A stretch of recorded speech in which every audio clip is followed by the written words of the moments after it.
Fireworks in McKinney over a giant new mosque. I'm James Parker, News Talk 820, 93.3 FM, WBAP. Welcome to the big show.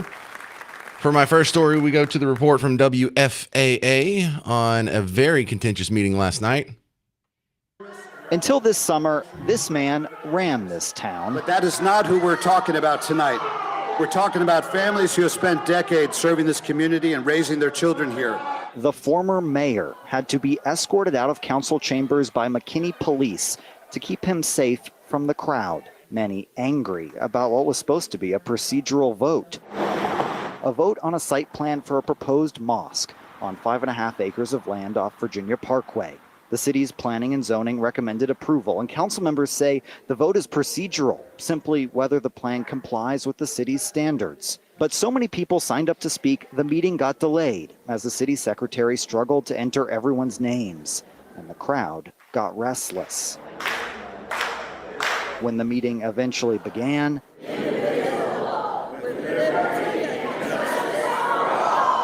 it soon got rowdy. Say no to Sharia. This is a nation founded on Christian. Jesus Christ is king. With neighbors. It's a serious threat to McKinney and to the nation. And elected leaders voicing their opposition to Islam. Child marriage, honor killings. Don't tell me it can't happen here. Comments like that got cheers, and supporters banged on the windows of the chamber in support. Other neighbors raised concerns about traffic. It is huge, and there is no way the 5.5 acre site on Virginia Parkway can handle 2,000 people. And other speakers faced boos and heckles as they voiced support for the mosque. Fear and prejudice have no place in public policy or in Texas. This is not the American way. Well, here's the question. Do we have the right to tell Muslims what they can and can't do with their own property? What they can and can't build and where they can and can't build it? Not really. You know, I feel similar to this in the way I feel about data centers, or when they were protesting the new big ICE facility that was going to be built in, what was that, Lancaster or Hutchins, I think it was. People are, or when they protest like drilling for oil, people are always trying to say that I can control through government what this other third party can do with their private property. And that goes against free market principles, private property, Enlightenment principles of individual liberties, the Constitution, all that. The part I agree with is we should be really concerned that we have so damn many here that they necessitate a giant new mosque in McKinney. The part of this concerned crowd that is legit is the fact that everywhere that Muslims have migrated to, gained a foothold, and continued to grow within their proportion of the population, it has never, not once in history, gone well for the native population. There's a 100% chance, based on their own history, that this is not going to go good, and you will not be able to maintain your rights. So once you put these two facts together, then that kind of changes what we saw last night. You're right. You should be concerned about the mass migration of people into our civilization who do not fit in with our civilization, who seek to overturn civilizations, who have overturned every civilization with which they've encountered. Lebanon didn't used to be a Muslim country. Iran didn't used to be a Muslim country. Syria used to be a Christian country. When Turkey, up until Constantinople, that was all Christian. How has it gone since then? So, while the complaint is correct, you are directing your ire to the wrong source. Because the Collin County powers that be have very little control over immigration, over H-1B visas or any kind of visas, or the chain visas that brings in the rest of their family. Your real complaint should be to the federal government. You shouldn't be talking to your local leaders. Like when y'all go gripe at the Frisco City Council, that makes you feel better. Good sound bites for the James Show. But you're griping at the wrong people. The people that you need to get this message to are in D.C. These people here are only dealing with the hand that is dealt to them by our immigration system. And Monty Bennett, the guy behind the HERO amendments, and you've heard him on the James Show a couple times, He had made a post yesterday on X that said 32,000 new H-1B visas have been approved just for the Dallas-Fort Worth Metroplex in the last 4 years. So for each one of these guys that comes over, a lot of these folks get the tag-along visas. Is that like a H-3? I forgot what the number is. But once you're here and you're a worker, you say, well, what about my wife and kids? I've got to be able to bring them over. And so you're pretty much just rubber stamped like 6 more people coming over. And then, well, what about my parents? They're like, well, you can't get your parents. They have a health condition and I'm their caretaker. All right, rubber stamp, rubber stamp. Then they come over here and they get Medicare and Medicaid and Social Security and all kinds of good old handouts. Your complaint is correct, protesters, but you're directing it at the wrong people. So we'll continue fleshing this out because I have some comments from the actual meeting itself last night that you're going to hear in the next segment. And also I'm going to tie that with what Mom Donnie said just last Friday in New York City, because it sounds like the same arguments going on across America. This just happens to be a flashpoint here in your backyard. 800-288-9227. More on the McKinney Muslims next on The James Show. News Talk 820, 93.3 FM, WBAP.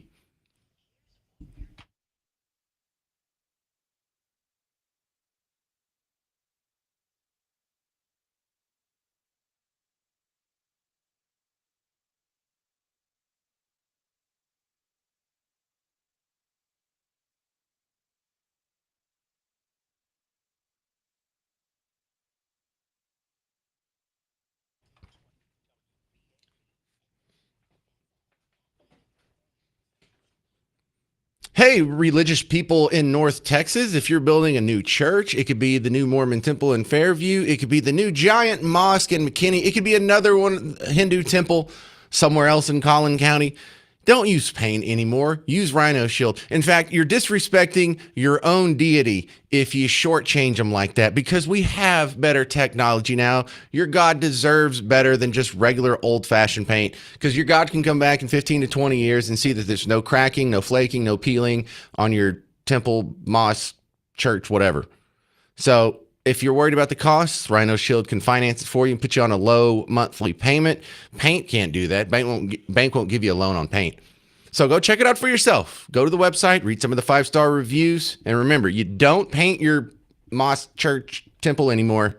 You coat your mosque, church, temple, whatever. RhinoShieldDFW.com.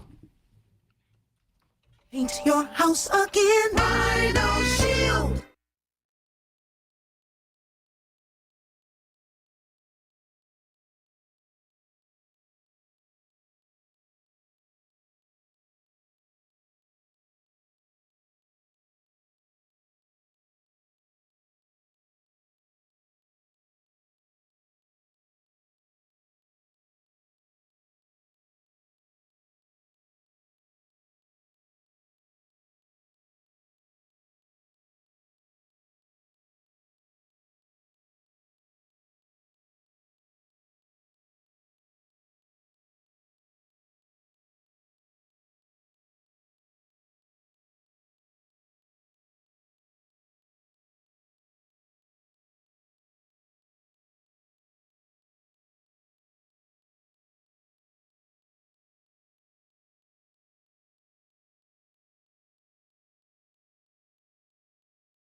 A giant new mosque proposed for McKinney has been approved.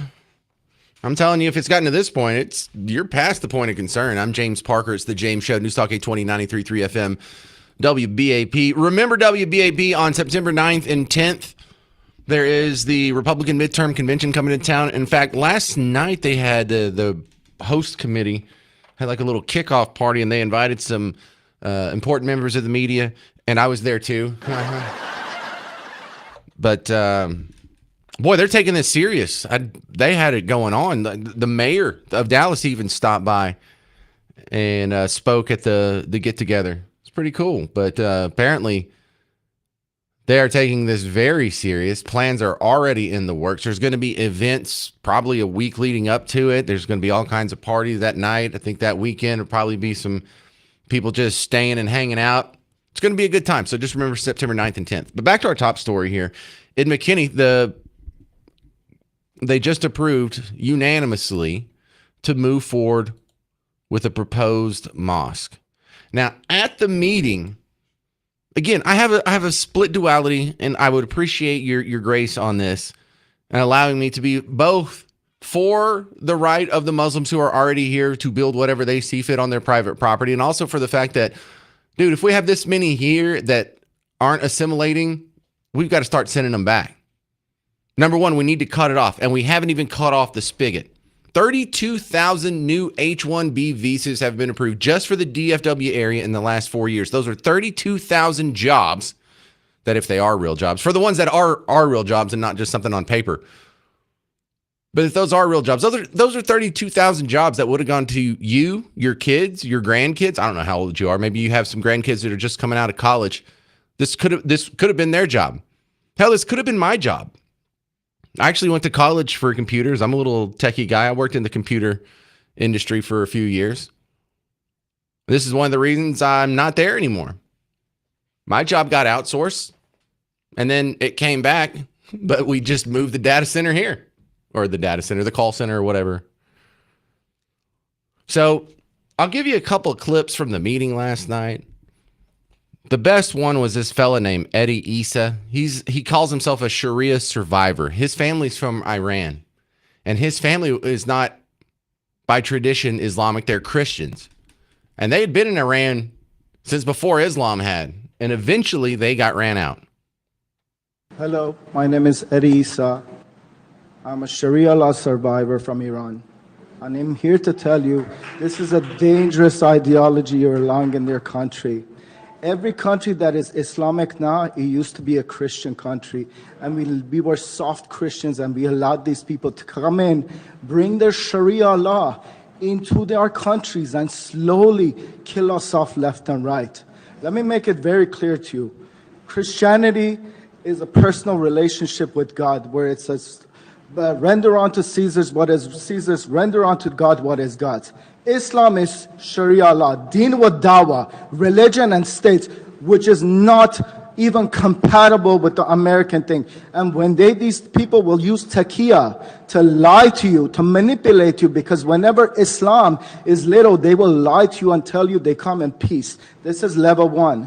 Level two is what's happening in UK right now, where you have two-tier policing, where you have like the blasphemy laws, Islamophobia, racism, all this nonsense that they talk about. First of all, Islam is not a race. So anytime you criticize Islam, they will use the race card. But every country has this disgusting ideology inside their country, including my own country, Iran, Russia.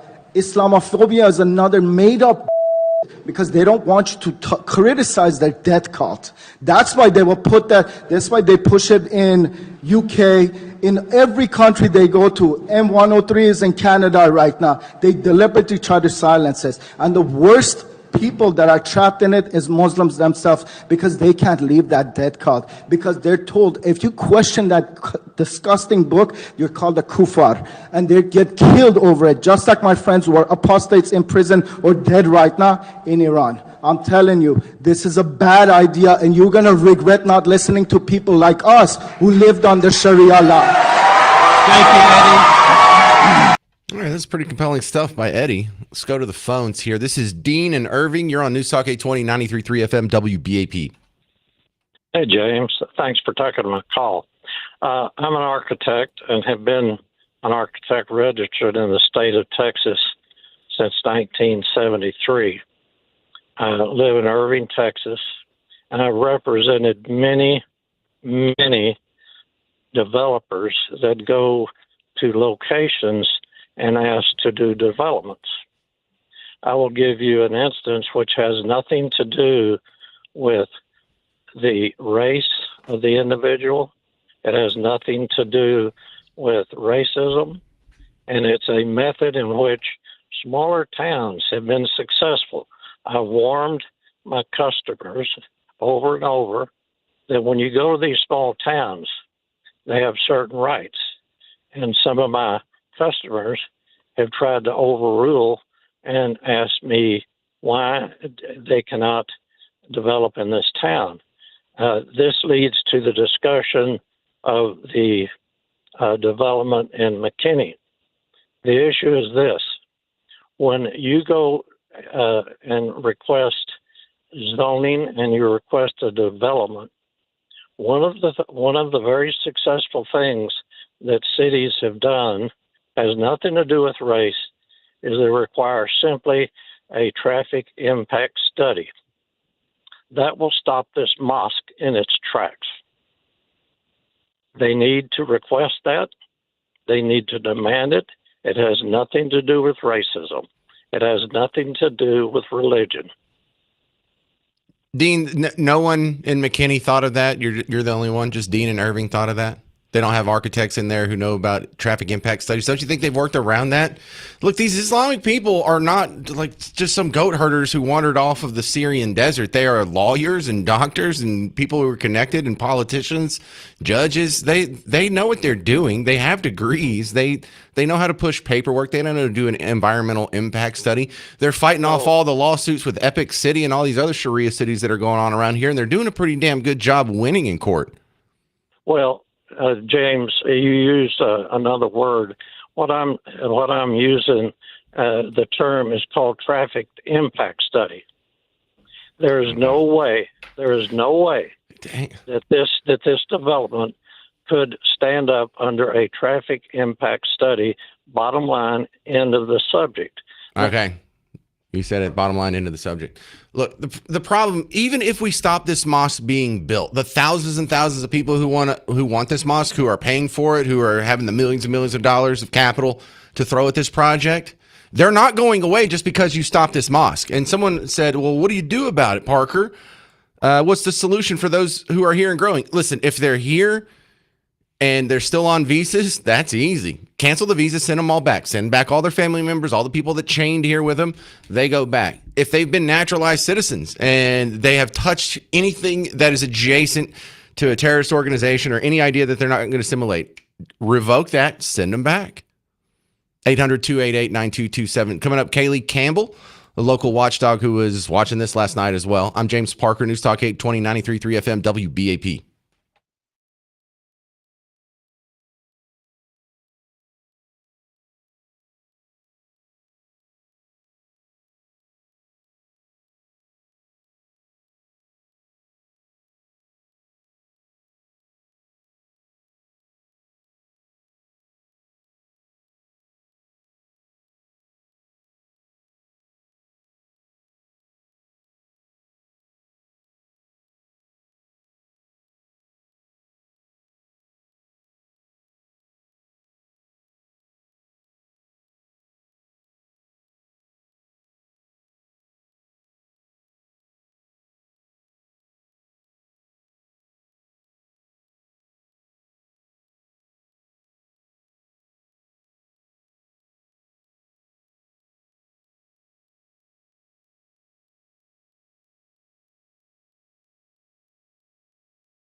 Well, a bunch of people in McKinney are upset about a new mosque. I think what they got's a little too late. I'm James Parker, News Talk 820, 93.3 FM, WBAP. My next guest is someone who has done a lot of work actually going to these events and going to these meetings and interviewing these people and knocking on doors. Kaylee Campbell's coming back on the James Show. And first off, the meeting that happened in McKinney last night. Were you there? Did you take that video of the former mayor having to be escorted out? That was your video? I didn't know if you just saw someone else do it. What did he do that got him kicked out?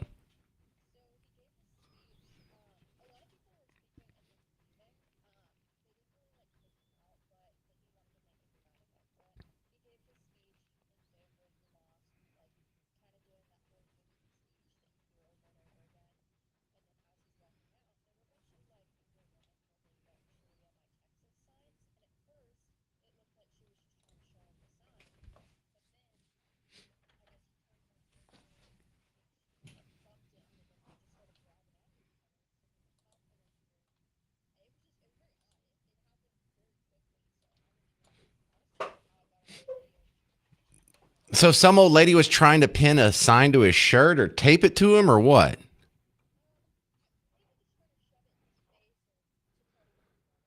Well, I think she tucked it in his collar like a dinner napkin in The Sopranos. Here's the audio. It doesn't help very much, but just to give people an idea of how chaotic it was. And here she does the sign. She tries to put it in his collar. Cop pushes her off. Man, that looks like Miss Cooper from 8th grade. She's really let herself go. All right, so other than this one scene, tell me more about the meeting. How long did it last?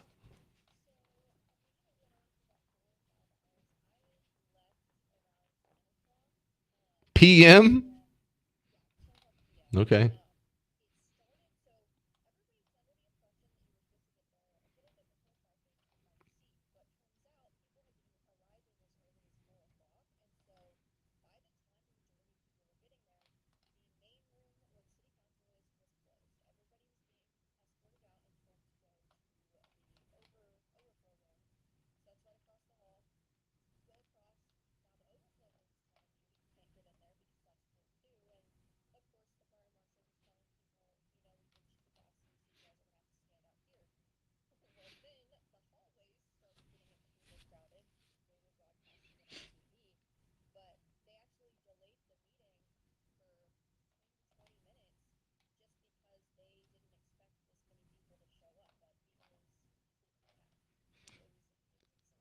So, what is your response to the critics? And I'm kind of in this camp that you're yelling at the wrong people. The people that can solve this problem are the federal immigration powers that let all these people in the first place.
Well, I'm also kind of enjoying the double standards here, because some of our friends on Team Blue love to block all these other projects. You know, if you want to build an Amazon warehouse or a data center, or they were blocking the ICE detention center in Hutchins.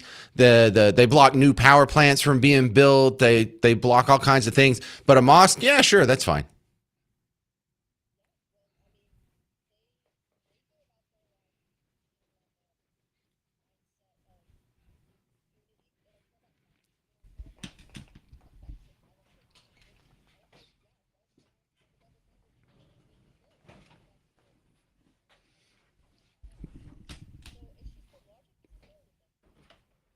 Well, I would like to use some of their complaints back out. It's like, oh, they're taking up very good farmland in Texas to build a mosque, or I don't know if the electric capacity, you know, our grid will be able to handle it, you know, or it makes so much noise it'll disturb the outside world, or I can't see without having a building in my field of vision. That's just an affront to my liberties. It just the selective complaints are made really stark in a case like this, Kaylee.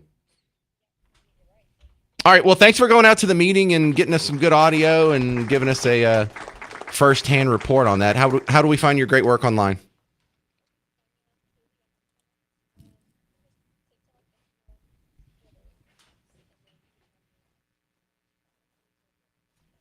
Thanks again. There she is, Kaylee Campbell. All right, 800-288-9227. Coming up next, you'll hear another clip from the meeting last night where one of the Muslims who wants this mosque being built is telling you they're coming here, they're going to take over, and they're going to change the Constitution. You'll hear that next on News Talk 820, 93.3 FM, WBAP.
Do the McKinney Muslims come in peace? I'm James Parker, News Talk 820, 93.3 FM, WBAP.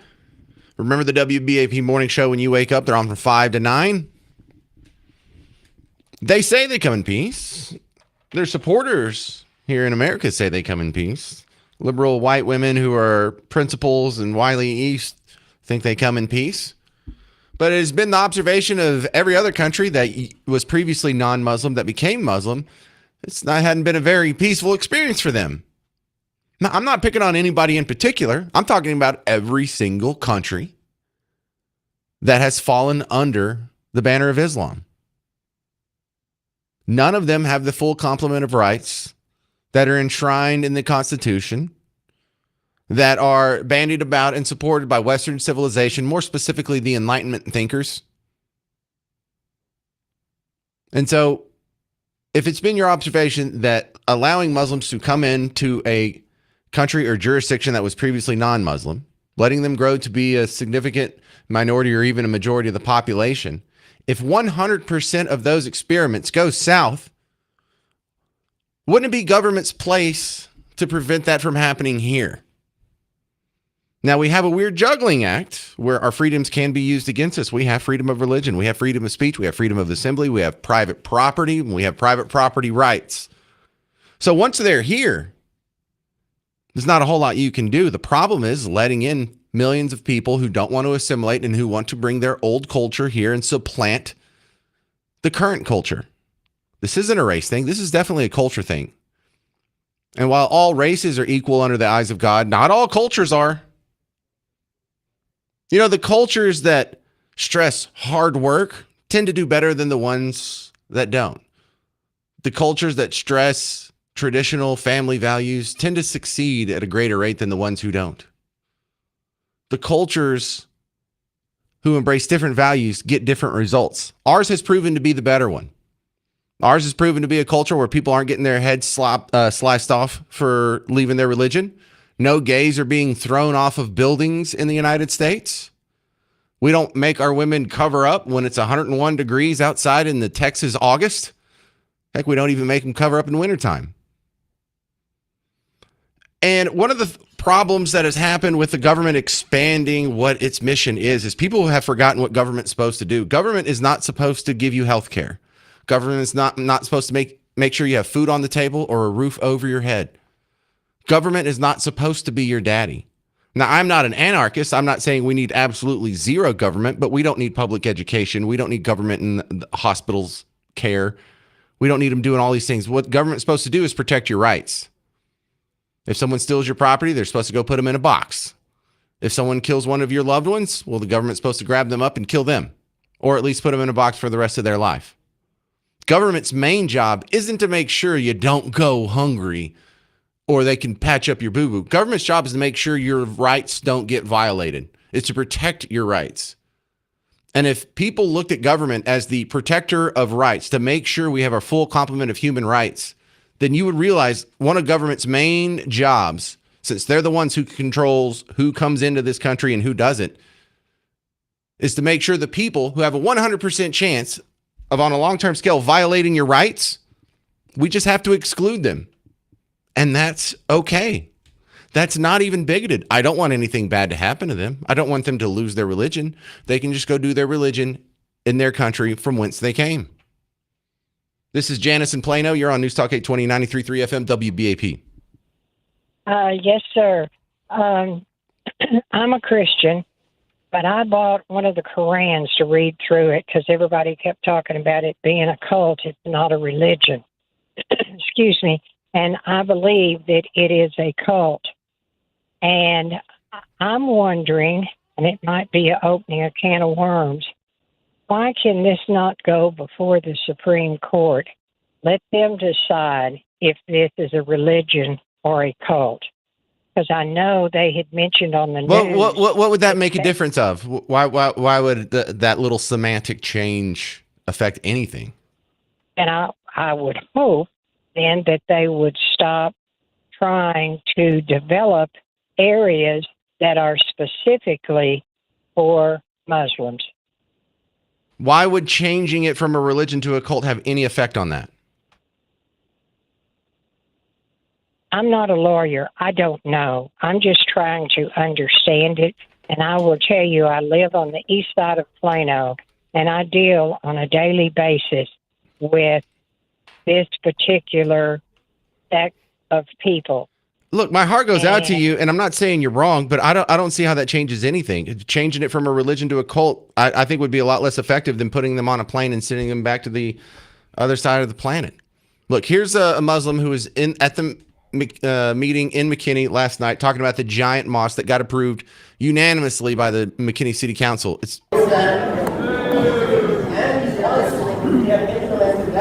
will change the United States Constitution with this mosque.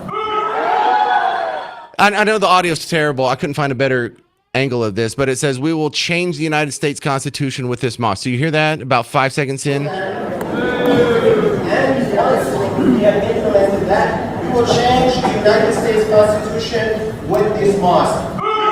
Yeah, we will change the United States Constitution with this mosque. They are telling you, and they have been telling you. Here's the Epic developers, the guys who are doing the Epic City in Collin County. They were doing a little online streaming show, and they were laughing about how they're even going to name the street names after Muslim conquerors, and the stupid Americans around, the stupid Christian idiots around them don't even know that they're being conquered.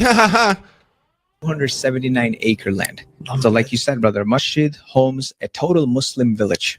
So we're still debating on the name, but it's going to be something Muslim name and a village attached to it, right? So the streets, Khalid ibn al-Walid, ibn Ziyad, like all the great conquerors, like people need to Google those conquerors and know like what are we made of. Yeah, Google Tariq bin Ziyad. Tariq bin Ziyad is a Muslim commander who invaded Spain and conquered Christian land. And they want to name American streets after him. Isn't that funny? They're just rubbing it in your face. They're coming here, exploiting your very generous immigration system, lying, cheating, getting tax money out of it, all with the goal of conquering you. And then they use your Constitution, rub it in your face. We have freedom of speech, freedom of religion. They accuse you of racism. They accuse you of bigotry. They accuse you of being the bad guy. And they even openly talk about it. This is an imam based out of Austin talking about how their demographic game is taking over Europe. Our biggest weakness is our percentage in this country. We are very disadvantaged. By the way, this is only in this country because across the Western world, mashallah, tabarakallah, percentages are rising to the point of it's terrifying them. Sweden, 10% Muslim. Oslo, Norway, 10% Muslim. Oslo, of all places. Vienna, the Ottoman Turks tried 200 years, they couldn't do anything. Vienna is 10% Muslim, mashallah, tabarakallah. 10% Muslim.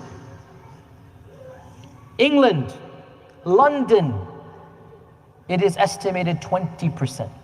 I was in Australia a year and a half ago. Australia, Sydney, there are districts the size of maybe half of Austin that are 60% Muslim.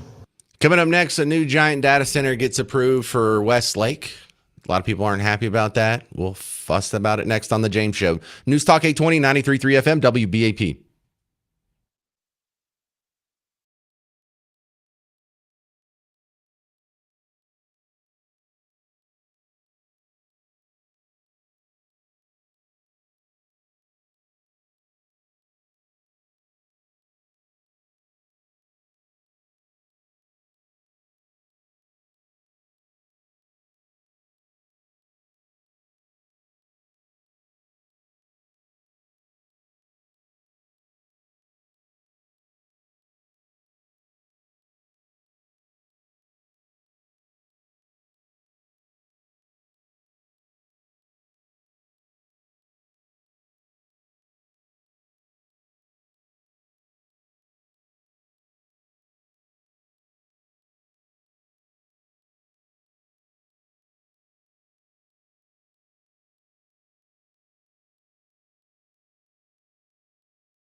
Hey there, fellow Texans. Welcome back to The James Show. News Talk 820, 93.3 FM, WBAP. I am your host, James Parker.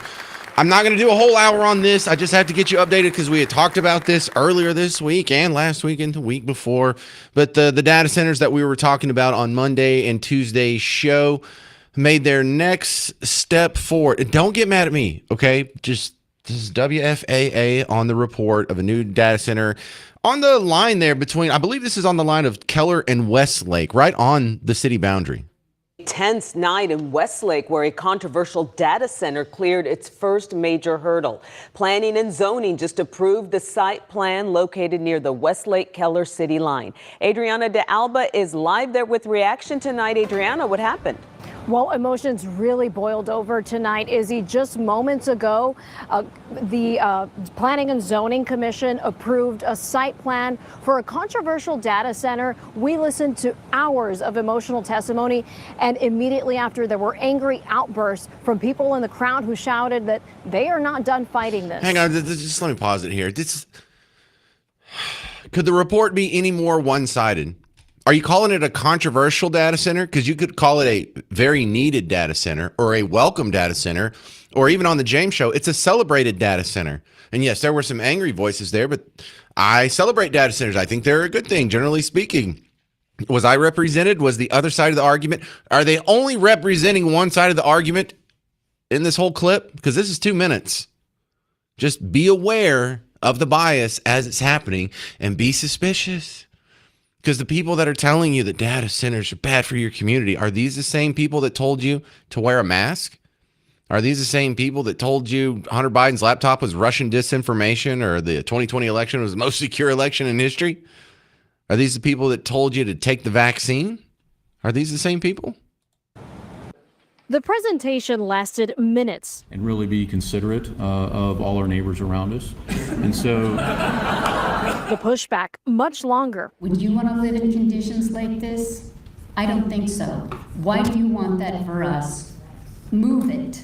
Westlake's Planning and Zoning meeting tonight jam-packed as developers presented site plans for a data center people strongly oppose. we were never notified about this. Neighbors from Westlake and Keller concerned about noise, the environment, and their quality of life. When I learned on Thursday that a large data center was being built next to our neighborhood, I was shocked and upset. The proposed site sits along US 377, just across the city line from homes in Keller's Marshall Ridge neighborhood. And our lives are about to be turned upside down if that data center moves next door. The disagreement is happening between city officials, too.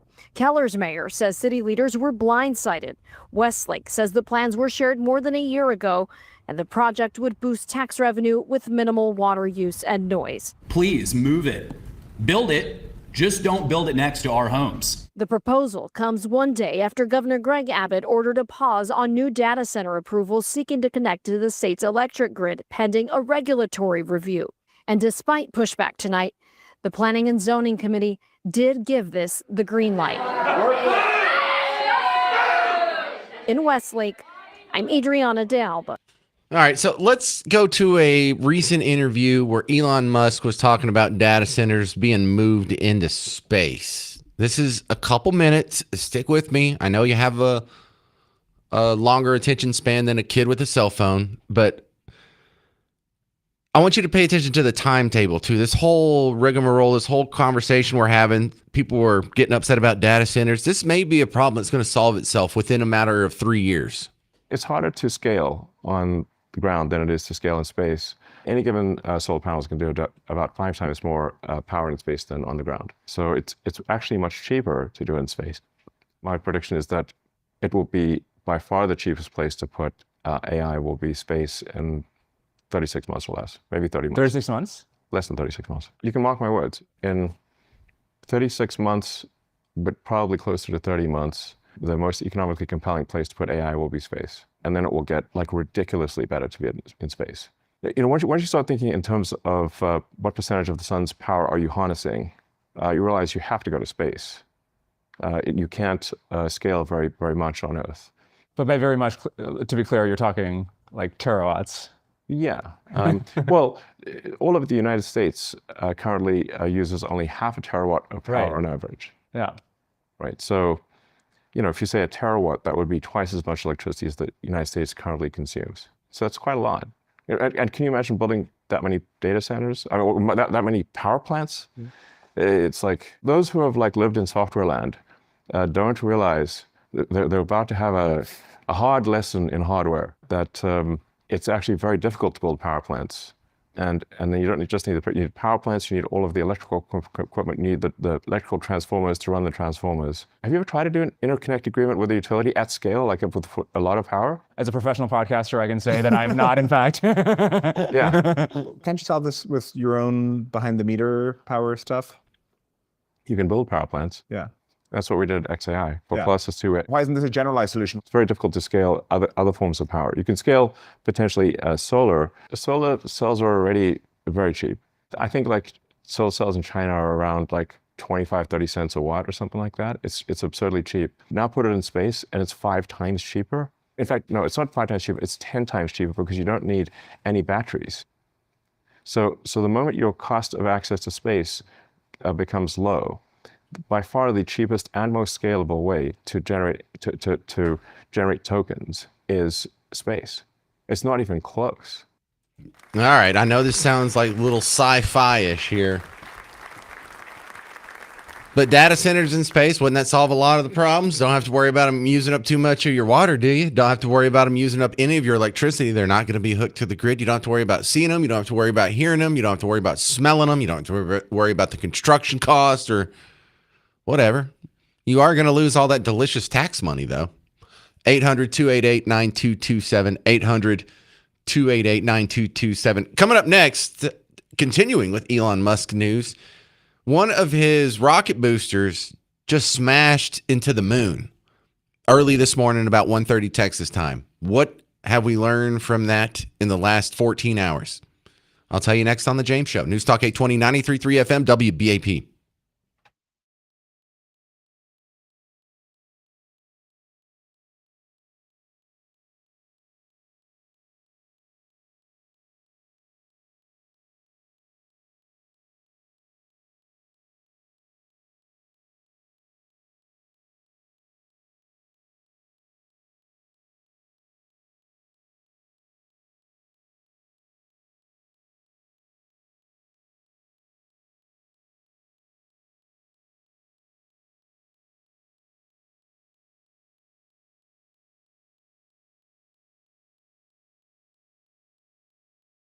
Hey there, fellow Texans. If you have a nagging injury, one of the things you learn about adulthood is when you're a kid, you actually heal up. When you're an adult, that's not a guarantee. So if you had something that you've just been dragging along for years now, and it didn't seem like a big deal, you just kind of twisted your ankle or tweaked your knee, or I don't know, feels like maybe you got a little torn cartilage somewhere in the elbow.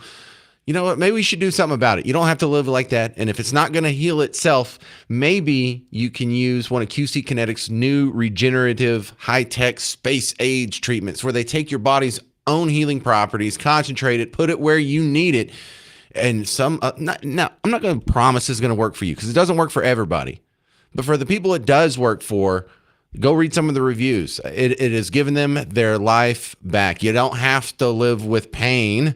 Go to QC Kinetics, get the free consultation, and find out. Because if they can help you, it's much better than surgery. They don't cut you open. There's no stitches. There's no downtime. They don't have to put you under. You don't have to miss work. It's just in, out, 30 minutes, good to go.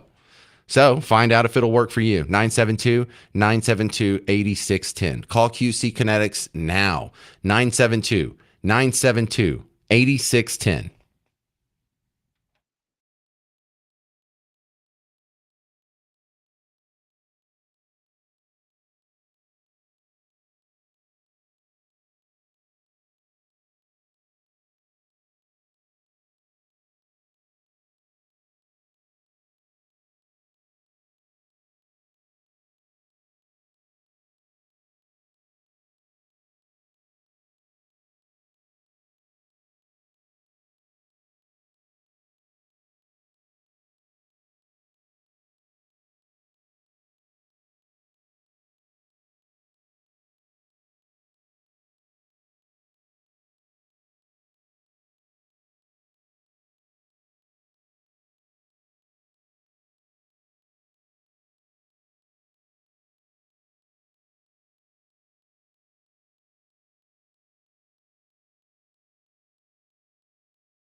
So we just had an unintentional lunar impact. I'm James Parker, News Talk 820 93.3 FM WBAP. I think that is NASA speak for we just littered on the moon. I think is right. It is. It's a piece of trash. It's a piece of junk. We just chucked it on the moon, like some people were chucking the trash on the edge of White Rock Lake there that they just had to clean up. But what we're talking about here is a SpaceX Falcon 9 rocket, the upper stage. Now, when you see the Falcon 9, when you see the big SpaceX spaceships being shot up, and the part of the rocket that comes down and lands, like either gets caught by the Mecha Godzilla looking thing, or sometimes they land on the drone boat out in the middle of the Atlantic Ocean. That's the lower stage. There's another stage that continues with the capsule up into orbit. And in this moon mission that they did back in 2015, January of 2025. Sorry. No, is that right? Yeah, okay. So yeah, it was January 15th, 2025, since it's been drifting around the moon. It had carried a couple of landers to the moon, and then after it separated, it was left in a moon crossing orbit. And after 19 months, it finally pounded into the moon. And we didn't get any camera views of it. I was flipping through on X, and I kept seeing videos, supposedly, of the rocket stage impacting the moon. Someone had just recreated one in AI. Like, this is a simulation of what it would look like. And so I don't think anybody got video of it, but they did measure it with the spectrometers, and it turns out that there's a lot of interested scientists to see what they can learn about the impact, which is really cool. They have dumb names for their equipment, though. In Chile, they were using what's called the Very Large Telescope. That's with the capital V, capital L, capital T. So this is the name of the telescope, Very Large Telescope, the VLT. And they're telling you a bunch of things that just only nerds would care about. It was a plume of sodium and lithium gas. And then there was another one in Massachusetts that confirmed some of the findings. There is a lunar orbiter that is supposed to be able to get close enough to take some pictures of the crater spot later. But the whole thing happened about 1:30 Texas time this morning. This was the report last night on WFAA. Just a matter of hours, a SpaceX Falcon 9 rocket booster is expected to crash into the moon. The booster helped launch 2 lunar landers more than a year and a half ago. And while the first stage safely returned to Earth, the second stage was left drifting in space, its trajectory shifted by solar activity and the moon's gravity. Now the rocket remnant is on a collision course with the lunar surface expected to hit around 1:30 a.m. Astronomers say the impact could provide a rare opportunity to study how the moon responds when human-made objects crash into its surface. There you go. So what are we going to learn from this? I don't know. Maybe a little bit more about the rocks that make up the moon. But it's kind of cool how we have, not only did something crash on the moon, but it was privately made litter. So from the context of an Austrian economist or, economic libertarian, it's a big win for the private sector. Even the little guy, even some independent entrepreneur, give him the right capitalist system, and a few smart scientists can litter on the moon, just like the government's been doing for years. All right, coming up next on The James Show, my guest is going to be Chris Putnam from the Dallas Express. And this is a guy who is plugged in to local politics, to Texas politics, to national politics. I mean, part of the reason it makes him such a compelling CEO for a local newspaper here. But we are in the home stretch now of, I think, what were we, 95 days away from the election. And this is when all the cool stuff starts to happen. This is where, if you have any powder that's dry, you're saving it for this last little home stretch. I'm going to play you a quick package here of WFAA talking about Ken Paxton's big party last night up in Allen, because now it's not just rah-rah, it's not just giving speeches. There's actually some meat that is given to the crowd. And Ken Paxton was talking policy. So now we actually have something to talk about. Candidates for U.S. Senate are on the campaign trail this week. Republican candidate Ken Paxton welcomed hundreds of supporters in Allen yesterday. Paxton announcing his first policy proposal. He says if elected, he will push for massive tax deductions for medical expenses and insurance premiums and doubling the child tax credit. Paxton even is floating new tax write-offs for gym memberships and GLP-1 medications. Paxton's challenger, Democrat James Tallarico, responding to Paxton's economic plan, saying, quote, the idea that Ken Paxton, a multimillionaire who owns 15 properties, has suddenly decided to care about Texans' pocketbooks on his 479th day of running for U.S. Senate is laughable. Oh, wow. So now things are getting interesting. All right, coming up next, Chris Putnam from Dallas Express. Last night, he invited me, or he got me into the sort of pre-party. The host committee from the Republican Party, like capital R, capital P, the ones that are setting up this big convention that's going to happen in just a month from now on September 9th and 10th, they've already got this whole thing put together. And I don't say they don't have all of the, I's dotted and the T's crossed, but they are all over it. And so they had a little party for the important members of the media yesterday, and then I was there too. But they had the mayor there. There were a lot of other notables there, some people that you would probably recognize, a lot of people who have been guests on the James Show because they're, politically related. I'll be telling you that story along with Chris Putnam from Dallas Express coming up next on the James Show. 800-288-9227. I'm James Parker on News Talk 820 and 93.3 FM WBAP.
Hey there, welcome to the James Show, News Talk 820, 93.3 FM, WBAP. We are now just 90-something days, 96 days, I think it is, away from the midterm elections, and things are kind of heating up now. Now we're not just talking about my side's better than your side. People are starting to make some real promises. Now, the real dirty part is going to happen 30 days before the election is when all the October surprises come out. If there's anything that's just real heinous and nasty, it'll happen then. But right now, people are making some promises. Here to help guide us through it, Chris Putnam, DallasExpress.com, coming back on the James Show. Hey, Chris. Chris there?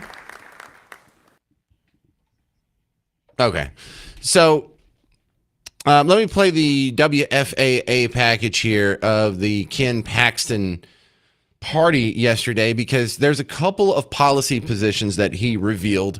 And if anybody is going to be swayed in the final days of the election cycle, it's going to be from stuff like this. Candidates for U.S. Senate are on the campaign trail this week. Republican candidate Ken Paxton welcomed hundreds of supporters in Allen yesterday. Paxton announcing his first policy proposal. He says if elected, he will push for massive tax deductions for medical expenses and insurance premiums and doubling the child tax credit. Paxton even is floating new tax write-offs for gym memberships and GLP-1 medications. All right, so we're throwing that out there. Bunch of tax write-offs. I'm not against tax write-offs. I hate taxes with the hot heat of 1,000 suns. I would like to see the income tax go away completely. So any step in that direction, I guess, is a general positive. But for Texas and Texans, I think the number one thing our senators should be saying is we're going to stop the importation of all these foreigners, H-1Bs or otherwise, all the asylum seekers, whatever. And we're going to start sending a lot of these people home, probably most of these people home. I think that would be number one. Number two, he's going to go to D.C. I want to hear him talk about balancing the budget. The fact that we're getting a 3% pay cut this year because of inflation is because no one's paying attention to the deficit. And if we don't ever make them pay attention to the deficit, they're never going to pay attention to the deficit. So, I mean, I'm not against the policy positions he laid out. It's just the things I want are much bigger. All right. Is that Putnam there on the warm line? Okay. Now joining me, Chris Putnam, Dallas Express CEO.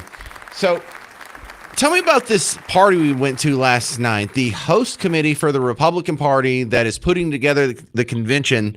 This was their sort of media invite only situation. What even was that last night? Yeah, they're welcoming the media, and they had it, in advance basically. Well, a lot of the network media did walkthroughs at the AAC. And they just threw a party around the whole thing, right? So it's just familiarizing the media with the setup. They haven't published a lot about the schedule yet. We learned a couple of things, but not too much. So, yeah, they're just being super media friendly because they want everybody to cover it, of course. Well, a lot of the talk about this midterm convention is why are we doing it now when we've never done this before? And why are we doing it here in Texas? Because conventions have often been strategically placed. They will have the convention in South Carolina because, that South Carolina is kind of purpley, or they'll have the convention in Ohio because Ohio's kind of purpley, or they'll have it in somewhere, Pennsylvania, Pittsburgh, or Philly, because it's a purple state. This is a red state. We don't usually get conventions like this because we have it locked down. Is this a sign that we don't have Texas locked down?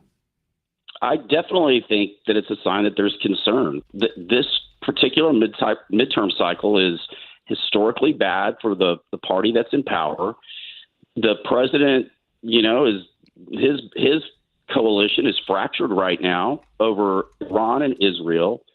And frankly, a second Trump trifecta in the last 10 years was wasted. There's no border security immigration bill. There's no SAVE Act, and we have high gas prices, and that's about it. So, yeah, I think there's a lot of concern. And look, the Paxton Tallarico race is the biggest and most important race in the country. So I don't think it's any accident that it's here for that reason. Well, do you believe some of the polls? Because now it's not just one poll. There's a Fox News poll that says Tallarico's ahead by 3 points. There's another Texas State University poll that says Tallarico's ahead by 2. So now it's just not some one-off outlier. It's pretty consistent that he has a small lead. Do you buy that?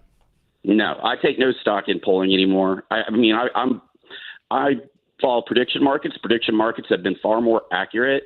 And look, the real polling, nobody ever sees. The public doesn't see it. We see it. You know, like when you're involved in politics, you know, and you know the right people, you get to see some of these things. Do I think that it's close? Yes. I don't know if it's Ted Cruz Beto close, but it's, you know, nobody's running away with this thing. But I do not believe Tallarico's leading, and not even that. Like the messaging hasn't even really started yet. If you know anything about campaigns, about 6 weeks out, you know, it will be a media blitz, and that's when the real messaging will start, and candidates start to get defined a little bit better. So the polling right now is kind of pointless anyway, but it's all designed basically to sway public sentiment and the media. Well, you mentioned the betting markets. I go over to Kalshi. Kalshi says Ken Paxton's ahead 54% to James Tallarico's 46%. And if this keeps up, polling is just going to go by the wayside, and everyone's just going to look at these prediction markets if they're going to be more accurate anyway. And I love that. By the way, as it should. I love that because polling has been such a frustrating part of the political landscape because it's been used and skewed and abused, and it's just been a tool of the narrative builders. And you know, the inaccuracy has always been really suspicious. We might not have to worry about that in the future, Chris.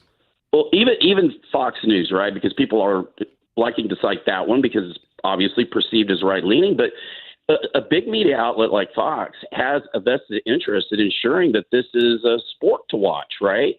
They want a competitive race. They want, you know, Republicans all in a dither. And so even they are motivated to, you know, adjust their sampling in a way that can make it look more competitive than it might be. But again, none of it's just all pretty worthless, but predictive markets have been really accurate, you know, in the last couple of cycles. All right. We're talking with Chris Putnam from Dallas Express. We're going to continue with him next, talking about the political landscape heading into the midterm elections. Do you believe that Tallarico's ahead in the polls? Does he really have a chance at winning? 800-288-9227. I'm James Parker. This is The James Show. News Talk 820 and 93.3 FM WBAP.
Well, we are now starting to spitball the results, making some predictions on the midterm elections here in Texas. I'm James Parker, News Talk 820 93.3 FM WBAP. And remember, when the midterm convention comes around in just a month, September 9th and 10th, keep it on WBAP. We are adjacent. We are on the property of the hottest political event of the year. We're continuing with Chris Putnam from Dallas Express, DallasExpress.com, the Dallas Express app, all that good stuff. And this guy is connected all up and down in the political world, local, state, and in D.C. But I want to kind of hyper-focus on something that doesn't sound political, but Chris, I think you understand that this is. The fact that Y'all Street is now opened up, and we have a stock exchange that's walking distance from where I'm at right now. This is happening because of the bad politics of New York City combined with the good politics of not necessarily Dallas, but Texas in general. New York City! Stop it. And if this goes well and they continue down the Mamdani path, we could steal the whole damn stock exchange from New York City and become the financial hub of the world, Chris. Look, Dallas has a tremendous opportunity, and I was cheering for Mamdani for this reason. Frankly. Right?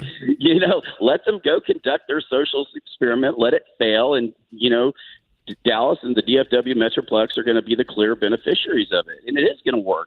There's already, like, J.P. Morgan Chase, for example, has more employees in the Dallas area right now than they do in New York City. They're all going to come here, and it makes sense. I mean, obviously from a policy point of view, it's different, and then they're just wildly overtaxed up there. The city tax alone is outrageous, and here, no state income tax. Of course, we have high property taxes, but they're used to high property values up there too. So it's just going to be fantastic. And you're really sitting right in the middle of it down there. I mean, the Victory area will be the heart of Y'all Street. Well, the combined average state and local tax rate in New York City is 8.54%. That's the average. It goes up to 10.9% for the state of New York, and then the city's own local income tax on top of that. If you're making, if you're one of these CEOs or these C-suite or even these big finance bros that are making millions of dollars a year, this is a millions of dollar swing for you. Yeah, and as you know, they plan to soak them more as well. I mean, they've talked about taxing trades, and if you're in the broker business, like, that's just going to be the end of it up there. I think it's it's what's going on up there is insane, frankly. Well, but it's working out great for Dallas. Well, they've already run a bunch of their headquarters off, and a lot of them have landed here in Houston or in Austin. We're still in a bunch from the Silicon Valley as well, still in Tesla and Apple and all that good stuff. But make no mistake, that is a political battle. That is not necessarily anything to do with economics. We just have better voters that choose better politicians. So can we give ourselves a round of applause here? We're getting it because of people like you, listeners. Now, let's go to a little more local of a story. We'll go to the state level here. I mean, less of a local story, to the state level here. Mays Middleton has vowed to go after Anthony Fauci, and he says, look, all you got to do is make him the next the attorney general, and he's all over it. Well, why isn't Ken Paxton doing that already? I don't know, and I don't know the basis in law of which Mays is going to do that. It's funny because I had an interview with him, back during the primary season, and he told me that confidentially. I had just heard that he started talking about it publicly. I'm very supportive. I can't tell you why Ken didn't take a run at it. I'll tell you, the Attorney General's office is generally very, very busy. And maybe Mays has a legal angle there that he thinks that, he can execute against. We'll see. It'd certainly be fascinating to watch. The other state level political story I wanted to ask you about, Chris Putnam from the Dallas Express. Governor Greg Abbott and Agriculture Commissioner Sid Miller all of a sudden have decided they oppose data centers. And I don't think they're getting paid off. I think they just saw a recent poll that showed that data centers are unfavorable 40% to 60% in the negative. And it just seems really disingenuous that for the first 621 data centers that were built in Texas, not a peep out of these guys, but data center number 622. Well, we've got to regulate these things. They're out of control. Yeah, I've got to agree with you on this one. I don't I don't like what they're doing.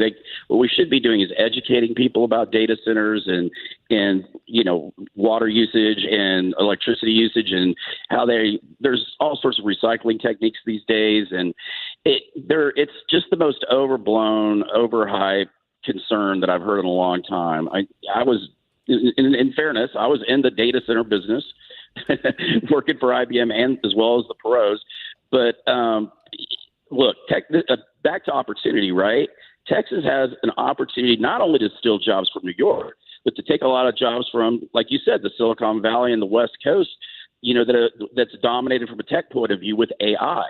And again, for the same reasons, we just have a much more favorable regulatory environment generally. And I don't think we should be doing things to scare people away from that. We should be doing things to help people.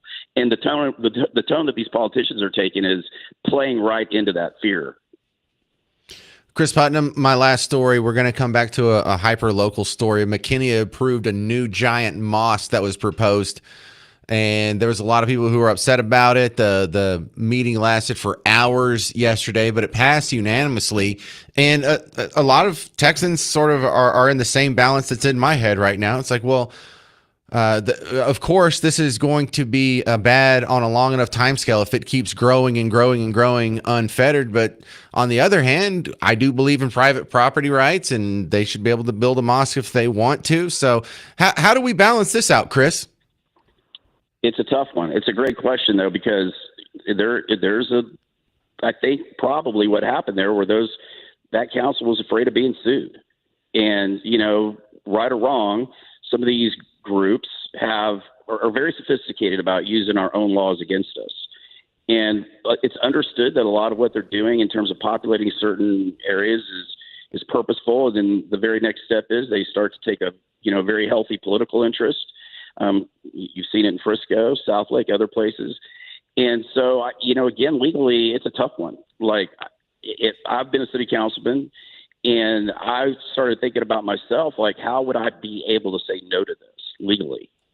And so you're just inviting a lawsuit. So that's something I think we're all going to have to dig into a little bit more. All right. I think they're yelling at the wrong people. I think you need to talk to some of your people in D.C. and get them to stop them from coming here in the first place. All right. That's Chris Putnam.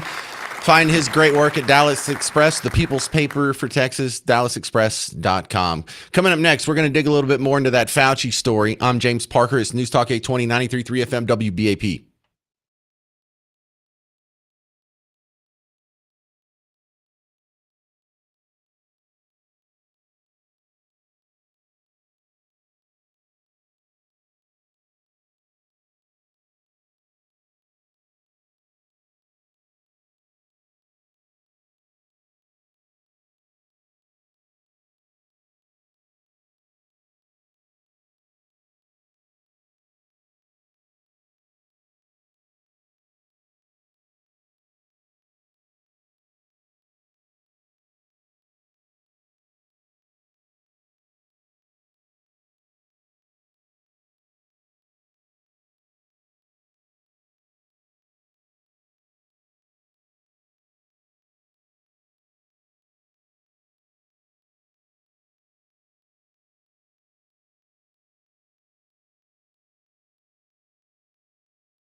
Hey, so we going to throw this Fauci guy in prison or what? I'm James Parker, News Talk 820 93.3 FM, WBAP. Welcome to the big show.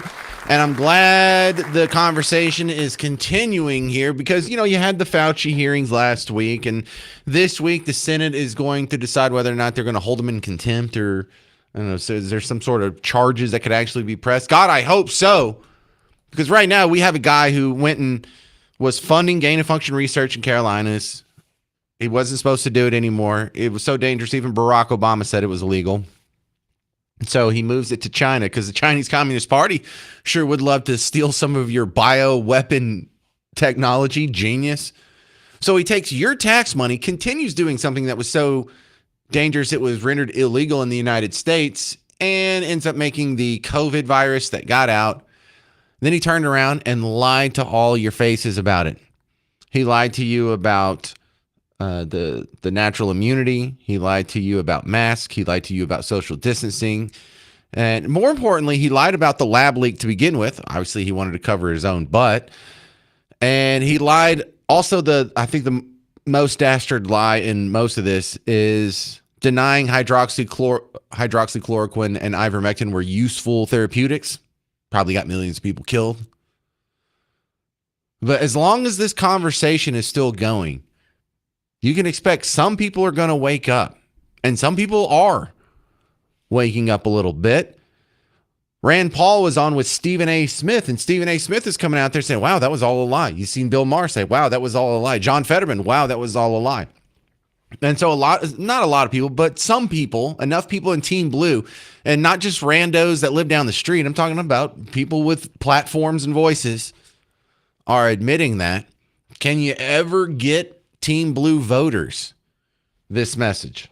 So I'm going to play a couple clips here. Rand Paul on Stephen A. Smith, although you're not going to hear a whole lot from Stephen A. Smith here. It's still kind of interesting that this was held in what is normally a sports setting in front of a guy who's clearly on Team Blue, and so he doesn't have any dog in this hunt, politically speaking.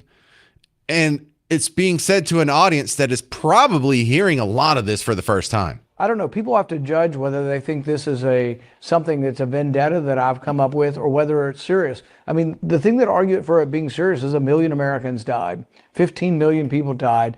And it's not me saying that this came from the lab. We have now hundreds of scientists, the CIA, the FBI, and the Department of Energy. The Department of Energy may have some of our best government scientists. They looked at this early on and came to the conclusion it came from the lab. And not only did they, like all these great scientists, come to this conclusion, they did so in 2020. They did so around the time of 15 days to slow the spread. When everything got shut down, that's when all the minds like, well, I've got some free time to start crunching some numbers on this. And after that first 15 days to slow the spread, anybody who was looking honestly at the situation should have come away with the truth. I came away with the truth. You came away with the truth. Rand Paul came away with the truth. But Greg Abbott didn't. Dallas County Judge Clay Jenkins certainly didn't. Most of our governors didn't. Most of our superintendents and principals didn't. And people's lives were destroyed over this. Now, this next clip's a little bit longer. But for those of you who are saying, well, that was happened 6 years ago, why are you still worried about it? Because it's still going on. Gain of function research. Do we have any evidence that it stopped? Are we still funding this? Has any bills been passed to stop this? Any executive orders? Have we done anything? Is this still happening? We think that there's still secret research going on from our government, particularly on monkeypox, that is gain of function research that they will not tell me about. And I mean, we don't have representative. People are always saying, oh, democracy's under attack. Well, it certainly is if your representatives aren't allowed to know about what your government's doing. You know, it's one thing the people not knowing, but then you've elected people who are not being told. We think there's experiments. We've asked about these experiments, and they will not tell me. So I think that it's an ongoing thing. This is what oversight of government is. You've got to fight sometimes with your own government, sometimes with the other party, sometimes with members of both parties opposing you. And, you know, I won't be satisfied till we change the U.S. law, but I'd also like to see we have an international treaty called the Biological and Chemical Weapons Convention. It's a treaty The civilized countries of the world have agreed not to have chemical weapons. So we've been destroying nerve gas and chemical weapons for a long time. I think it's a good thing. I don't think we should use it. And I don't think civilized countries should. It's not a guarantee that no other country will. But with regard to biological weapons, I'd like to see more conversations with our allies in Europe, with friendly countries around the world. And I think that's a good idea. And that's what I hope will be the final result of all of this. And I just want to reiterate how easy it was to see through this farce in 2020. I will forever remember this conversation I had with Miss Parker because we were in the unique situation of we lived when this was all going down in 2020. We lived in New Orleans, and I'm not saying we lived in the outskirts or in a suburb. We lived in hyper blue, super duper blue New Orleans, and we would regularly, because I had projects here in Texas I was working on, we would regularly come out to Bug Tussle and stay for like a week at a time, or I'd have to come to Dallas for something work related. And so we were constantly going back and forth between tiny town in the middle of nowhere and the 30-acre hayfield to hyper blue inner city. And it was cartoonish how different the worlds were. Everything after the first 15 days or so of the spread, really after Easter in April of 2020, if you drove 2 hours in any direction from where I'm sitting right now, life was normal. You would go into a restaurant, the waiter's not wearing a mask. You don't have to wear, no one's wearing a mask. We just didn't let all the big city people know that we're not following their mask mandates. And then when we'd go back to New Orleans, you couldn't even go into a bar without showing a vaccine card. And all of that was for nothing. All of that was wrong. There were two people living two different sets of lives, parallel universes. One of them turned out to be right. One of them turned out to be wrong. And so a lot of people, like, here's another piece of evidence how obvious it was in 2020. In June of 2020, we just watched 3 straight weeks, every weekend, of people upset about George Floyd going out in dozens of major metropolitan areas, gathering in groups with no condemnation from public health officials, no condemnation from CNN or MSNBC. Hell, they're cheering it on. ABC, NBC, CBS wouldn't dare say anything bad about it. Well, look, they're wearing masks. Meanwhile, your event was a super spreader event. The Trump rally in Tulsa was a super spreader event. The bikers going to Sturgis was a super spreader event. You going to your own church was not allowed. You going to your own mom's funeral was not allowed.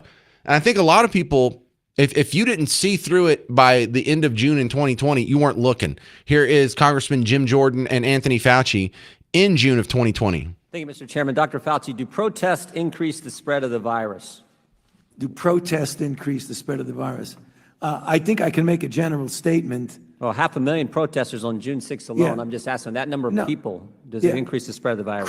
Crowding together, particularly when you're not wearing a mask, contributes to the spread of the virus. Should we limit the protesting?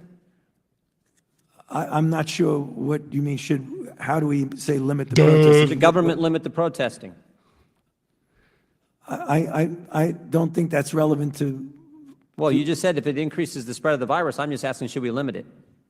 Well, I'm not in a position to determine what the government can do in a forceful way. Well, you make all kinds of recommendations. You make comments on dating, on baseball, on everything you can imagine. I'm just asking you, just said that protests increase the spread. I'm just asking you, should we try to limit the protests? No, I think I would leave that to people who have more of a position to do that. I can tell you. Government stopping people from going to church, Dr. Fauci? Yeah. Last week in the Calvary Chapel case, 5 liberals on the Supreme Court said it was okay for Nevada to limit church services. Yeah, you know what? That was the same thing I played yesterday on the show with the WNBA coach saying, well, should you allow trans biological men to play in the WNBA? Oh, geez, I think I need to leave that up to the experts. I don't think I'm in a position to actually answer that question. What a dodge. 800-288-9227. 800-288-9227. More shoes dropping on Anthony Fauci coming up next on the James Show. News Talk 820, 93.3 FM, WBAP.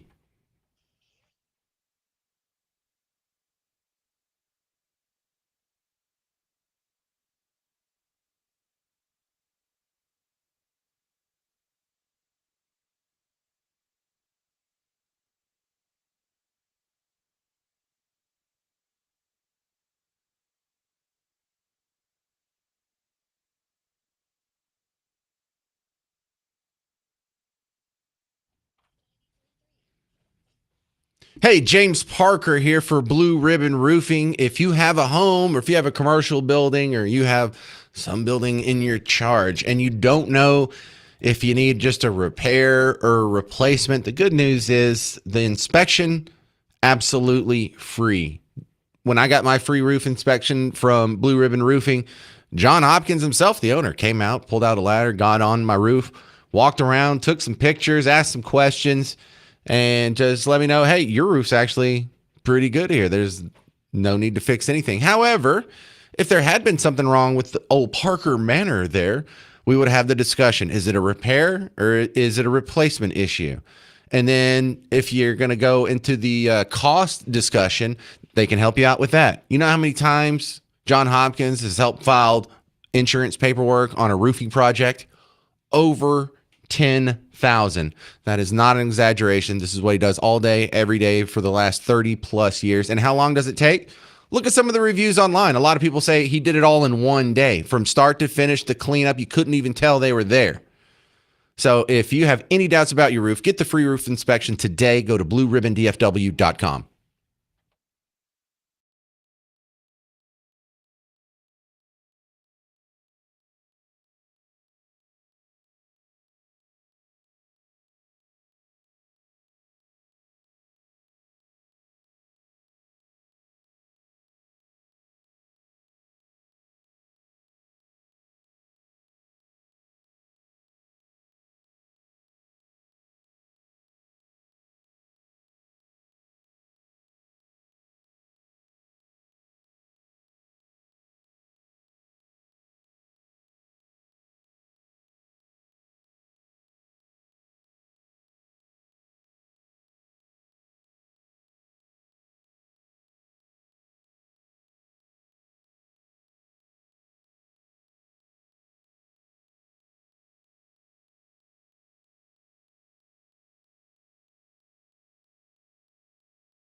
Hey there, welcome to the James Show. News Talk 820, 93.3 FM, WBAP.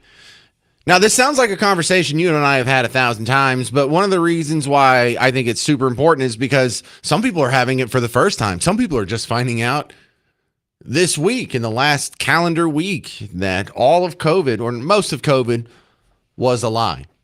There was a virus. People were dying. Cool. Rest of it, all up for grabs. They lied about where it came from. They lied about its transmissibility. They lied about the vaccine. They lied about hydroxychloroquine and ivermectin. They lied about remdesivir. They lied about ventilators. They lied about its effect on children. Here's the big one, though. The COVID death rate. You probably haven't heard a good chat about that in a while. Well, because the COVID death rate is one of the things that was proven to be a lie. And, you know, we all have grace. If you get something wrong because you were given bad information and you passed along that bad information, we all have like sort of a soft spot in our hearts, and you can kind of understand, like, well, you weren't really lying. You thought what you were saying was true. You were just misinformed. But the media at the time wasn't just getting one set of facts and they were all wrong and they were passing along with the best of intentions. There were other people that were telling them the truth at the same time. And they kept picking the lies over and over and over. While you and me and Rush Limbaugh and so many other people who got it right looked at the facts on the table, looked at the people who were telling us the facts, saw if there's any inconsistencies and said, you know what, this is a more believable set of facts. And then did we have an honest discussion about it? No. So the big one is the COVID death rate. The World Health Organization came out and said it was 3.4%, which means we have an emergency. The truth is it's more like 0.4% case fatality rate.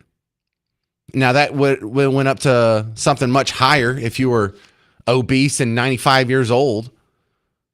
But overall speaking, you know, for the general population, if it is less than 1%, there's no need to turn off society. If the death rate is less than 1%, there's no need to do shutdowns, lockdowns. There's no need to print $6 trillion of new money and spend that. There's no need to develop a new vaccine to get emergency authorization. There's no need to close your church, your schools, your business. So this was a big deal. Now, Donald Trump came out at the very beginning, and this is where I'll give him credit. He saw the World Health Organization say the death rate is 3.4%. He had other doctors that he was talking to that were explaining to him, no, it's less than 1%. And when he came out and said, I don't believe the World Health Organization, the reaction was brutal from the media. And again, just like so many montages that you are hearing from the year 2020, every single one of these people owe you and Donald Trump and me an apology. A new warning from the World Health Organization. The death rate from the coronavirus is rising. 3.4% is higher. Twice as deadly as previous estimates. 3.4%. State of emergency. Well, I think the 3.4% is really a false number. Based on a lot of conversations with a lot of people that do this, I think the number is way under 1%. So to fact check, the World Health Organization says the coronavirus death rate is 3.4%. President Trump lies that the World Health Organization is wrong. The number is 3.4%. 3.4% is what it's being reported around the world. Making it deadlier. So much death. The death rate. The percentage is 3.4%. And no hunch from the president can change that. Trump lied about the most recent World Health Organization estimate that the global death rate of coronavirus is 3.4%. The 3.4% death rate was wrong, and WHO data later updated it to a fraction of 1%. Let's go back into history.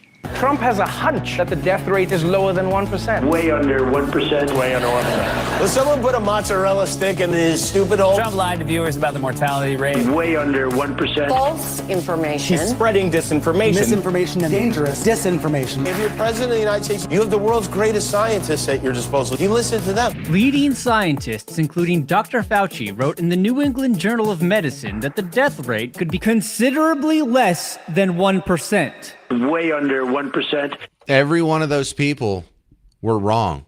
Every one of those people accusing Trump of spreading disinformation and lying were they themselves spreading disinformation and lying. Everyone that's like, oh, he's got a hunch. Well, his hunch was better than yours. He saw the WHO report, and then he saw what other doctors were saying. And he saw through the lies and picked what actually ended up being correct. All the people you heard there, the Don Lemons, the Jimmy Kimmels, the whoever else was in there, they had all the same information at their disposal, and they chose wrong. 800-288-9227. 800-288-9227. Coming up next on the James Show, RFK is saying, you know how we did gain of function research and ended up with COVID? That's how we've ended up with a bunch of these other diseases as well. Lyme disease, was that made in a U.S. government lab that was researching gain of function? What about RSV, that virus? Because here's the deal. That would make it 3 viruses that were created in U.S. labs or by, U.S. programs that killed millions of people, caused untold amount of suffering. It was done illegally, and it was done with your tax dollars. So I will spell out the problem, and then I will spell out the solution coming up next on The James Show. News Talk 820, 93.3 FM, WBAP.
How many diseases do you think you've created with your own tax money? I know this sounds like a coast to coast episode or an Alex Jones episode, but this is no longer conspiracy theory. This isn't something like, oh, they're taking money from you and they're secretly funding labs to do illegal research and then they're releasing it on the people and millions are dying and no one's being held accountable. And not a conspiracy theory anymore. It's conspiracy fact. It's not even much of a conspiracy either. But the questions are being brought up by RFK, Robert F. Kennedy Jr. Now, is he a right-wing nut? No. He's a Kennedy, for God's sakes. He spent his entire life on Team Blue, and he's still pretty much on Team Blue. So here he is in a recent interview here, and I don't even know what half these diseases are, but I think I might have funded them. You might have funded them too. Lyme disease that almost certainly came from these experiments that is now devastating our country.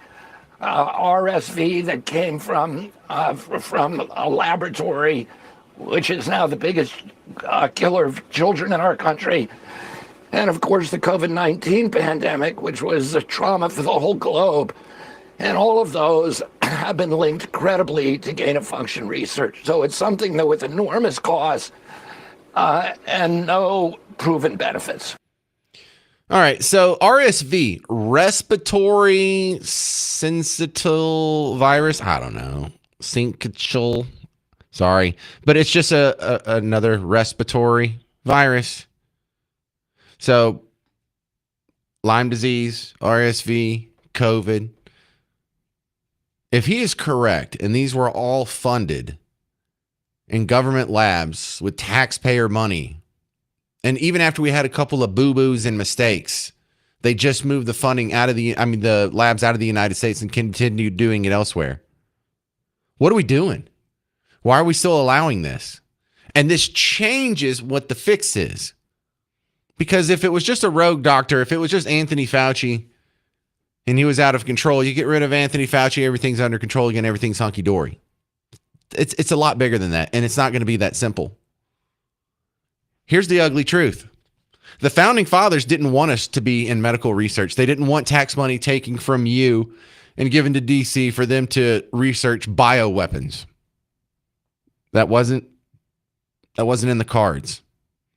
Somehow, we've been asleep at the switch and we've allowed government to expand in all of these areas that they don't belong. And it has had drastic negative consequences. And I think I'm understating that. Millions of people have died. If you want to take the total amount of deaths from COVID around the world, the higher estimates are around 15 million. The low estimates are around 7 to 8 million. How bad does it have to get before we say, okay, we don't need to get rid of Dr. Fauci. We don't need to cut the funding. We don't need to close the labs overseas. We need to end all of it. There should be no National Institutes of Health. There should be no tax money going to medical research. And I would say I'm sorry, but I'm not sorry. We thought we were smarter than the founding fathers. Oh, like they were a bunch of hacks that never thought about taking money from the taxpayers and using it for research purposes or using it for medical purposes. No, they thought of it. They decided against it. We went outside of their wisdom and we have paid for it with the death of millions and millions of people. And what's the trade-off for that? Because for cars, you could say something similar. You could say, look, before cars, there was nobody dying of car wrecks. Now that we have cars, we have tens of thousands of people dying every year from car wrecks. Yes, but we actually get something good out of cars. We didn't get anything good out of the NIH. We didn't get anything good out of all this research. So I say shut the whole damn thing down. And if you don't want to shut the whole damn thing down, I'm not interested in your solution. 800-288-9227. 800-288-9227. On one hand, that sounds extreme. On the other hand, it sounds like the most obvious, basic, black and white, common sense scenario possible. Now my mind is blown because why isn't everybody saying that? Why isn't everybody calling for the National Institute of Health to be immediately defunded? Are those labs still open? Is the Wuhan lab still open? Are we still funding any of this anywhere else? So ultimately, like, if I had my druthers, I think the common sense move would Anthony Fauci at least spends the rest of his life in prison, and that's only because he died of natural causes while he was on death row. But this crap where this guy can just run around, not even go to prison, not even have his work canceled, not even stop the research.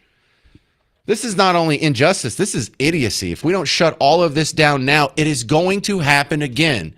And you involuntarily are having money taken from you to build the next bioweapon for the next pandemic that's going to violate all of our constitutional rights again and lead to the death of millions of people. You just going to sit by and let that happen? That's a weird choice. Paul in Forney, you're on News Talk 820, 93.3 FM, WBAP. James, I think a lot of people would agree with me. The people that are responsible for all this gain of function, Fauci included, we should line them up and let Americans line up, and everybody that walks by just punch them right in the mouth. I'm talking hundreds of thousands of people just because, I mean, you got to think about not only did people suffer from these gain of function illnesses and diseases that they've caused, they've also spent thousands of dollars of their own money trying to treat this stuff. Losing family members. And it's just, these people need to physically just be beat in the street like a rabid dog, in my opinion. Well, I mean, that's a funny picture you're putting in the head, and I don't think we'll actually go through with that. But the tenor of your point is correct. We need to punish this in a very public, overt fashion, not because it'll bring my friend Michael, his brother, back, or not because it'll bring my college soccer teammate Tam Sear back, but because we want to make a display of these people so it won't happen again. And we're not doing that, and I think we're just setting it up to happen again. 800-288-9227, 800-288-9227. Another guy got arrested trying to take a shot at Trump. Probably hadn't heard this in the news. You'll hear it next on The James Show. News Talk 820, 93.3 FM, WBAP.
Hey there, welcome back to the James Show. News Talk 820, 93.3 FM, WBAP. I am your host, James Parker. When you wake up tomorrow, remember the WBAP Morning Show. They're on from 5 until 9, and they will get you off to a good start. All right, coming up next, here's another guy trying to take a shot at Trump. He didn't get very close, but WFAA had the report this morning. A man accused of showing up to President Donald Trump's California golf course while armed is being held without bond. Officials say 38-year-old Janine John Taylor was spotted taking photos and videos of the property on Sunday, as well as monitoring security preparations 2 days before the president's planned visit. Investigators say they found hollow point ammunition in his pocket and a loaded pistol in his vehicle. We're told more weapons and notebooks with concerning statements were later found at his home. Yeah, look out for those crazy right-wingers. Look out for those guys. You were told MAGA was going to be violent. MAGA was going to have roving bands of death squads. You probably don't remember the death squad part, do you? You were promised death squads. They just haven't been very death squatty, if that makes any sense. Here's another one. Trump immunity means death squads. It's also scary because what is Trump going to do? If Trump gets elected, that's really, really scary for the public because it's almost like a license to thug in a way. That is very frightening. I mean, this is a death squad ruling, and this is a president who has activated pro-Trump paramilitary groups that, wear insignia and T-shirts and hold placards celebrating literally right-wing death squads. The imperial presidency is now concretely here. And it's a dangerous precedent because the power of the office will no longer be constrained by the law, even including the Supreme Court of the United States. If he were to use SEAL Team 6 to try to assassinate one of his political opponents, so long as he did it through the auspices of the presidency, let's say use the NSA to say, let me investigate the Bidens as a national security threat. And then we need to go ahead and assassinate them when they take a foreign trip. We'll just go ahead and use drones to assassinate them, let's say in a foreign country. And we'll use SEAL Team 6 to go in and get them like they got bin Laden. As long as you do it through the official apparatuses of the presidency, he can do it. It's just been a steady stream of left-wing violence ever since they said that. I mean, it's been just nonstop. And it's not one group that's doing it. It is any number of different constituencies, all which fall under the Team Blue umbrella. So when there is an upset Muslim that goes and shoots up some of our fellow Texans on 6th Street a couple months ago, that's a Team Blue. The Muslim shooters at the Michigan Synagogue, the Muslim shooter at Old Dominion University earlier this year, that's another one. But we had like the anti-capitalist Muslim that burned down the giant paper warehouse. You had the Trump assassination attempt at the White House Correspondents' Dinner. You had the ICE building arsonist. Remember that guy that just tried to set the ICE building in New York City on fire? He dumped a bunch of gasoline and set it on fire. But you've had them throwing IEDs at a protest in New York City. You had the school shooter, the trans school shooter, Tumbler Ridge in Canada, the school shooter at Evergreen, Colorado. There's another school shooting at what was that other one? Minneapolis. There was this shooting ambush at the ICE facilities here in Dallas, the one in Alvarado, the one in McAllen, the pro-Palestinian attacks that are going on all over the place. I can't tell you exactly where all of the politically motivated violence has come from specifically, but I can tell you it has all been under the umbrella of Team Blue. There is a notable exception for the assassination a few years ago now of a state rep in Minnesota. Other than that, it's been all either anti-Christian or maybe it's like Luigi Mangione killing a healthcare CEO because, capitalism's evil. But another Trump assassination plot was underway in Florida again just this week, not making big news. You know what else isn't going to make big news? There was a mass shooting in Idaho over the weekend. And it turns out that a couple of people died, but many more were going to die. He was planning on killing a ton of people, but he was stopped by a good guy with a gun. And so they will tell you all the stories where guns are bad. But a good guy with a gun, that gets buried every time. Investigators say 2 men, an off-duty state trooper, and this man, 35-year-old Jordan Salinas, fired back. I peeked around the right-hand side of that sign closest to the road, and that's where I saw the individual with his rifle pointed at the vehicles. Authorities believe those heroic actions drove the shooter from the scene and likely saved lives. He seemed unusually comfortable aiming that rifle at those cars, and then as soon as some rounds started coming at him, everything changed. Immediately, all that